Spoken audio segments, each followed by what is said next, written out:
ये आकाशवाणी रायपुर है। प्रादेशिक समाचार बुलेटिन के साथ मैं निशा नैयर।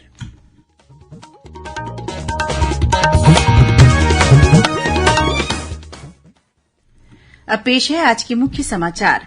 राज्य शासन ने 6 जिलों के कलेक्टरों सहित 26 आईएएस अधिकारियों के प्रभार में किया फेरबदल।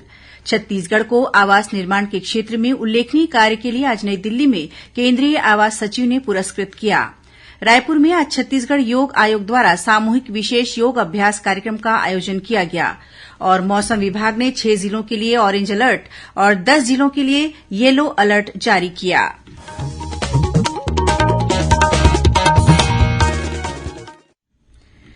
अब समाचार विस्तार से। राज्य शासन ने प्रदेश के 26 आईएएस अधिकारियों के प्रभार में फेरबदल किया है।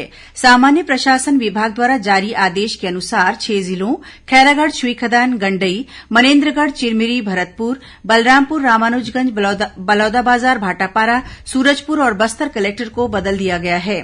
विजय दयाराम को बस्तर का नया कलेक्टर बनाया गया है। वहीं चंदन कुमार को बलौदाबाजार भाटापारा जिले का, रिमीजियूस एक्का को बलरामपुर रामानुजगंज जिले का, संजय अग्रवाल को सूरजपुर जिले का, नरेन्द्र कुमार दुग्गा को मनेन्द्रगढ़, चिरमिरी, भरतपुर और गोपाल वर्मा को खैरागढ़, छुईखदान, गंडई जिले का नया कलेक्टर बनाया गया है। इसके अलावा कुछ जिलों के जिला पंचायत के मुख्य कार्यपालन अधिकारी बदले गए हैं। नम्रता जैन बलौदाबाजार भाटापारा जिला पंचायत की नई मुख्य कार्यपालन अधिकारी होंगी। वहीं विश्वदीप को कोरबा जिले का नया मुख्य कार्यपालन अधिकारी बनाया गया है। रजत बंसल मनरेगा के आयुक्त बनाए गए हैं। इसके सहित कुल 26 आईएएस अधिकारियों के प्रभार में फेरबदल करने के साथ ही कुछ वरिष्ठ आईएएस अधिकारियों को अतिरिक्त प्रभार भी सौंपा गया है। इसके अलावा राज्य शासन ने राज्य प्रशासनिक सेवा के भी 8 अधिकारियों के प्रभार में फेरबदल किया है। अजय अग्रवाल को बिलासपुर जिला पंचायत का, नूतन कुमार कंवर को सरगुजा जिला पंचायत, आशुतोष चतुर्वेदी को कोरिया जिले का मुख्य कार्यपालन अधिकारी बनाया गया है। इसके अलावा अभिषेक कुमार गुप्ता को नगर निगम राजनांदगांव का आयुक्त, लवीना पांडेय को चिरमिरी नगर निगम का आयुक्त और कलिंदर साय पैकरा को नगर निगम जगदलपुर का आयुक्त बनाया गया। आकाशवाणी के मन की बात कार्यक्रम ने देश की जनता पर सकारात्मक प्रभाव डाला है और उनमें खुशी और आशावाद की भावना उत्पन्न की है। मन की बात कार्यक्रम के श्रोतागण संबंधी सर्वेक्षण में यह बात उजागर हुई है।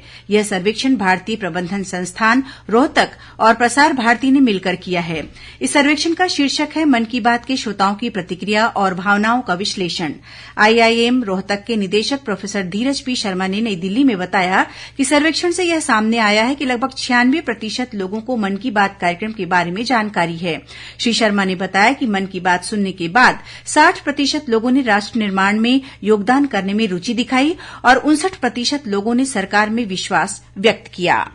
तकरीबन हमारा एस्टिमेट ये कहता है कि 100 करोड़ लोग आज तक पिछले 100 एपिसोड्स में से कम एक बार उन्होंने मन की बात को सुना है और 223 मिलियन में से 23 करोड़ लोग ऐसे हैं जो कि रेगुलरली मन की बात को सुनते हैं। 41 करोड़ लोग ऐसे एस्टिमेट कर सकते हैं जो कि मन की बात को कभी न कभी तो सुनते हैं। प्रसार भारती के मुख्य कार्यकारी अधिकारी गौरव द्विवेदी ने आकाशवाणी से बातचीत में मन की बात सर्वेक्षण की जानकारी दी। इसमें जिन विषयों को लिया गया है उन विषयों के बारे में भी एक लोगों की तरफ से फीडबैक प्राप्त हुआ है, जिसमें कि युवाओं के इश्यूज हैं, हमारी प्रकृति और संरक्षण से संबंधित विषय हैं, हमारी जो सेनाएं हैं उनके संबंध में जो इश्यूज हैं और भारत की जो वैज्ञानिक उपलब्धियां हैं उनके बारे में लोग जानना चाहते हैं। अब सुनिए आकाशवाणी के लोकप्रिय कार्यक्रम प्रधानमंत्री के मन की बात पर आधारित विशेष श्रृंखला। आज की कड़ी का विषय है बाल मन की झलक। लोग, आवाज और सीधा संवाद, यानी आपके हम सबके मन की बात। जी हां, ऐसे ही करोड़ों लोगों से जुड़ जाते हैं हमारे प्रधानमंत्री हर महीने मन की बात प्रोग्राम के साथ। आकाशवाणी पर यह सिलसिला इस महीने यानी अप्रैल में 100वीं कड़ी के साथ जारी रहेगा। इसे विशेष मौके पर मन की बात कार्यक्रम से प्रधानमंत्री के चुनिंदा संबोधनों को फिर से प्रस्तुत किया जा रहा है। इस विशेष कार्यक्रम की 85वीं कड़ी में प्रस्तुत है प्रधानमंत्री की वो राय जिसमें उन्होंने मन की बात कार्यक्रम में आई बच्चों की प्रतिक्रियाओं पर उम्मीद जताई थी। मन की बात कार्यक्रम पर प्रधानमंत्री को सीधे और आकाशवाणी को भी ढेरों प्रतिक्रियाएं आती रही हैं। दिसंबर 2021 तक करीब 1 करोड़ बच्चों ने प्रधानमंत्री को पोस्ट कार्ड के जरिए प्रतिक्रियाएं भेजी थी। उन प्रतिक्रियाओं को पढ़कर प्रधानमंत्री बेहद उत्साहित हुए। 30 जनवरी 2022 को प्रसारित मन की बात कार्यक्रम में प्रधानमंत्री ने बच्चों की राय को बहुत तवज्जो दी। उनका कहना था कि बच्चों की प्रतिक्रियाओं से साफ है कि भारत का बच्चा अपने समाज के प्रति बहुत संवेदनशील है। ये संजीदापन इस तथ्य को जाहिर करता है कि भारत का भविष्य बहुत उज्जवल है। मेरे प्यारे देशवासियों, अमृत महोत्सव पर आप सब साथी मुझे ढेरों पत्र और मैसेज भेजते हैं, कई सुझाव भी देते हैं। इसी श्रृंखला में कुछ ऐसा हुआ है जो मेरे लिए अविस्मरणीय है। मुझे 1 करोड़ से ज्यादा बच्चों ने अपने मन की बात पोस्टकार्ड के जरिए लिखकर भेजी है। ये 1 करोड़ पोस्टकार्ड देश के अलग अलग हिस्सों से आए हैं, विदेश से भी आए हैं। समय निकालकर इनमें से काफी पोस्टकार्ड को मैंने पढ़ने का प्रयास किया है। इन पोस्टकार्ड्स में इस बात के दर्शन होते हैं कि देश के भविष्य के लिए हमारी नई पीढ़ी की सोच कितनी व्यापक और कितनी बड़ी है। प्रादेशिक समाचार आप आकाशवाणी रायपुर से सुन रहे हैं। अब आगे बढ़ते हैं बाकी के समाचारों की ओर। छत्तीसगढ़ ने प्रधानमंत्री आवास योजना शहरी क्षेत्र में बड़ी उपलब्धि हासिल की है। नई दिल्ली में आयोजित कार्यक्रम में केंद्रीय आवासन और शहरी कार्य मंत्रालय के सचिव मनोज जोशी ने छत्तीसगढ़ को आवास निर्माण के क्षेत्र में उल्लेखनीय कार्य के लिए पुरस्कृत किया। Housing and urban development corporation limited नई दिल्ली के 53वें स्थापना दिवस के अवसर पर आयोजित समारोह में यह पुरस्कार दिया गया, जिसे राज्य शहरी विकास अभिकरण के सीईओ सौमिल रंजन चौबे ने ग्रहण किया। मुख्यमंत्री भूपेश बघेल ने इस उपलब्धि पर हर्ष व्यक्त करते हुए कहा कि राज्य सरकार सभी हितग्राहियों को आवास योजना का लाभ दिलाने के लिए तत्पर है। मुख्यमंत्री भूपेश बघेल ने आज भेंट मुलाकात कार्यक्रम के दौरान रायपुर ग्रामीण विधानसभा क्षेत्र के बोरिया खुर्द में 167 करोड़ रुपए के विभिन्न विकास कार्यों का लोकार्पण और भूमि पूजन किया। इस अवसर पर मुख्यमंत्री ने कमल विहार का नाम कौशल्या विहार और अमलीडीह स्थित महाविद्यालय का नाम कौशल्या माता के नाम पर करने की घोषणा की। भेंट मुलाकात कार्यक्रम के तहत मुख्यमंत्री ने नगर पंचायत माना कैंप में जल आवर्धन योजना का भूमि पूजन भी किया। इस योजना के माध्यम से माना कैंप के 3000 से अधिक घरों तक पीने का साफ पानी पहुंचेगा। राष्ट्रीय पंचायती राज दिवस पर छत्तीसगढ़ में पंचायती राज संस्थाएं, समुदाय आधारित संगठन, अभिसरण पीआरआई, सीबीओ कन्वर्जेंस का परियोजना का शुभारंभ किया गया है। इसके तहत गांव में आजीविका के अवसर बढ़ाने के लिए राज्य ग्रामीण आजीविका मिशन के सामुदायिक संगठनों और ग्राम पंचायतों के अभिसरण से मिशन के अंतर्गत गठित स्व सहायता समूहों को उद्यमशील बनाया जाएगा। यह परियोजना बस्तर और रायपुर जिले के 4 विकासखंडों की कुल 200 ग्राम पंचायतों में संचालित की जाएंगी। रायपुर के चंदखुरी में आयोजित 3 दिवसीय माता कौशल्या महोत्सव का कल समापन हुआ। यह महोत्सव महिला सशक्तिकरण की थीम पर आधारित था। समापन कार्यक्रम में मुख्यमंत्री भूपेश बघेल शामिल हुए। इस मौके पर उन्होंने माता कौशल्या धाम में पर्यटकों की सुविधा के लिए टूरिज्म कैफे का लोकार्पण किया।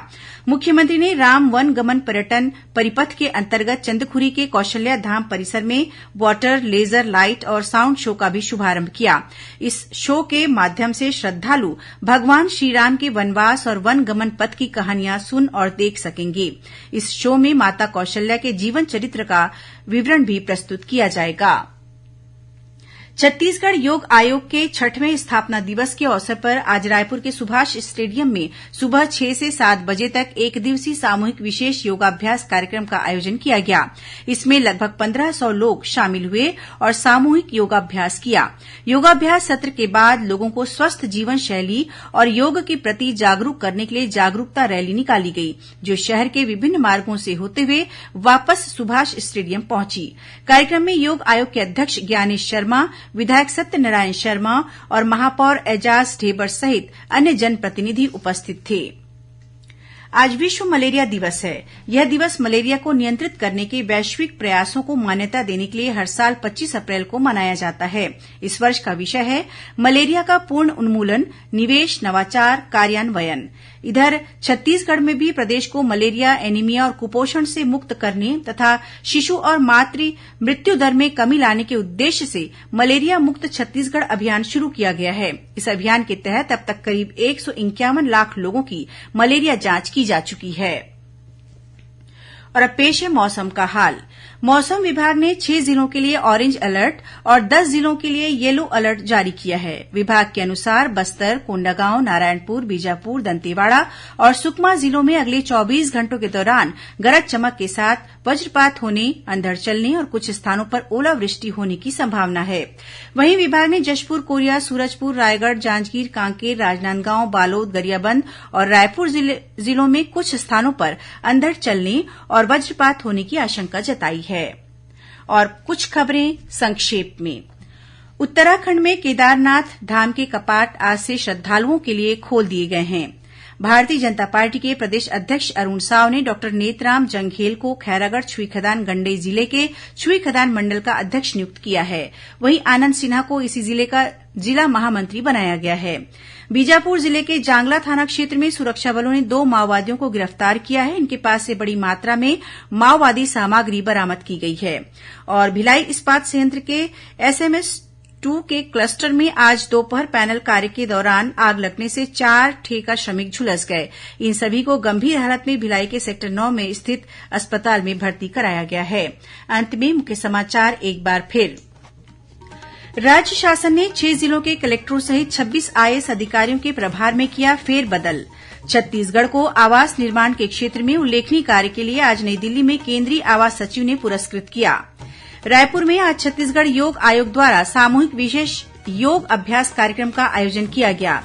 और मौसम विभाग ने 6 जिलों के लिए ऑरेंज अलर्ट और 10 जिलों के लिए येलो अलर्ट जारी किया। इसी के साथ प्रादेशिक समाचार बुलेटिन समाप्त हुआ। नमस्कार।